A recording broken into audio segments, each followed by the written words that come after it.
again, and this time I'm going to be talking about something that has been a hot topic for the past couple of months, and that is getting a product management job without any product management experience. So let's get started. Now, you're probably watching this video because you don't have an internship lined up, or maybe you're applying for an internship and you have just no idea what you actually need to do right now to set yourself up for success as a product manager. So here I am to talk about this and dispel some of the myths that exist around this topic. Now, I'll start with the number one thing that folks think is the right approach when they just fail to get their internship, or maybe they think that they do not have any PM experience. They throw themselves into coursework. They think that I will get that magical certification, or if I just pay those $7,000 to go to this product management course, I'll be set up for success. Don't do that. Just don't. No, do not do that, please. Now, if this is something that you're really passionate about, this is something that helps you learn better, you have that structure, you have that kind of curriculum established for you, and you just want to go through it, sure, if you have the resources. Otherwise, I'd say don't do it. If you need to put yourself in debt for that, definitely do not do it, because all the resources, as you'll find out, are much more simple and they're already available to you online. The problem with the product management job cycle, if you will, is it's a bit of a catch-22. And if you think about it, when you're early in your career, when you're still in college, to get the PM job, you need to have PM experience. And well, to get PM experience, you need to have a PM job. So how exactly do you break out of the cycle is a little bit opaque. Not a lot of people know what is the right approach, right? Somebody needs to take a chance on you to give you that first opportunity to be a product manager, to prove yourself, to grow, and that opens doors. But that is not the only way. Now, it is a way. You can definitely do that. So if you have an opportunity to work at a startup, at a company, as something that is related to product management or program management, as some companies call it, do that. But if you don't have that opportunity, there is several things that you can do. And it all starts with this thing that I refer to as the first principles. And the first principles is not a term I invented, but it's something that I have always been looking at as the foundation of any PM job. And here there's 5 areas that you can definitely focus on, even if you do not have an official PM job or a PM title. Number 1, talk to customers. And this seems very abstract, especially when you do not work on a given product, but we'll get to that. You need to be able to talk to people about specific problems. So if you think about something that you care about, maybe you are into photography or oceanography or whatever that might be. Think of all the people that might be impacted by something that you can build for them, which gives me to the second point, which is be an expert in the problem space. So while you're in college, while you're trying to figure out what you want to do next, and you know that PM might be a step in the right direction, try to build that expertise in the field that you deeply care about. And especially helpful if you know that there are certain areas where you can contribute. So what is that? Pick something that you care about personally. It can be something like your own brand, blog, maybe you're writing a book, or you have a collection of essays or an art portfolio, or maybe you want to have a community for something that does not yet exist.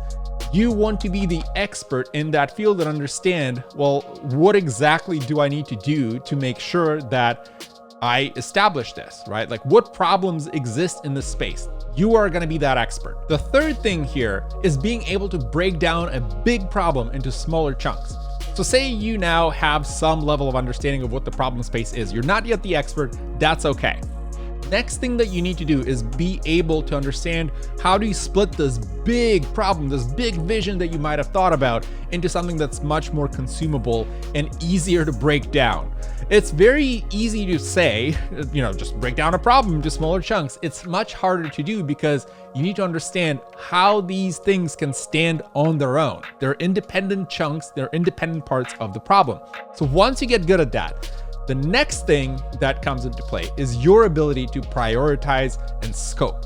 Out of all those things that you just broke down, which one is the most important? And how do you talk to engineers? How do you talk to yourself? Because you're probably the engineer here, to make sure that it gets into these reasonable, workable components that you can start building and iterating on. Which brings me to the last point of what's important is your understanding of how you're going to test your hypothesis around what you're trying to solve. Is this a real problem? Is this something that actually needs a solution? Is your solution the right thing for the problem at hand? This is where you need to understand the metrics. You need to understand how to split the metrics between the vanity ones, which are feel-good metrics but have zero impact over what you're trying to do. And then there is the actual impactful metrics that are important, that are affecting what you're building, and they can be the life or death of the product. And yeah, this is all nice and easy to hear. First principles, sure, talk to customers. So what? Well, you actually need to start applying that somewhere. And that somewhere starts with you. Where exactly can you do things that PMs do day in and day out? How can you establish that initial portfolio for yourself? Which, as obvious as it sounds, a portfolio is actually very important for PMs. It's not just for art students or somebody that is getting into animation. You, as a product manager, as a future product manager, need to have that portfolio too. Now, again, it's a little bit more obscure because what is a product management portfolio? And start with your own problems. What problems exist around you that you need to address? Do you want to have a blog? Are you looking for a community of people that do things that are similar to yours that just does not exist yet? Or maybe there's ways in which you can enhance the communities that you're already part of. Maybe there's a research project or a student group that you want to be a part of that needs help building a scheduling app, something. You can find those little opportunities everywhere, and it starts again with your understanding of what is a big pain point in your life and how can you solve it? So you start thinking like a startup founder without the startup. Or maybe you want to get into startups, and there's nothing wrong with that. But the thing is, product managers often think like founders, and this is what you need to develop that muscle by doing. Don't just watch YouTube videos. Don't just read blog posts. Just, if anything, quit this video right now and just go and start building something, because the only way to learn product management is by actually doing it. And this is where you need to find out what that is for you. As you start doing things and you actually have projects under your belt, you can start talking about them. Put a blog post that outlines how you thought about the app that you built for your grandma. Put something out there on a community, or maybe it's your own domain, about how you thought about doing user research for a student group that you've been helping. All of that is goodness that helps you establish those foundations for a product manager. You can put that on a resume too, because even in your resume, you can talk about things in a way that aligns you with what product managers do. This is a mistake, and this is a misconception that a lot of people think, that their resume needs to be jam-packed with just PM jobs to be able to get into a PM position. It's absolutely not the case, because here's the secret that nobody tells you. When you are first breaking into product management, nobody expects you to have expertise in product management. Nobody expects you to be the expert PM that is going to solve every single customer problem, but they look at you at how you think. Can you think like a PM? Can you think like a product manager? Can you break down a problem? Can you understand priorities? Can you talk to other people and understand their problems and then bring those problems to your team in a way that helps them come up with a solution? All these things are trainable and they come with practice, and you start that practice with little projects. On your resume, back to that topic, you can put those things in a way that reflect how you think like a PM. And that starts with impact. Whatever projects you want to list, whatever applications, websites, or research papers that you wrote, talk about your impact. Put some numbers on it. Don't break any NDAs, don't disclose any secret information, but put those numbers in so that folks see what the metrics are. And for the love of, and just don't talk about we, or we did this, my team did this, because that makes it very hard to differentiate what you did on that project. What was your personal impact?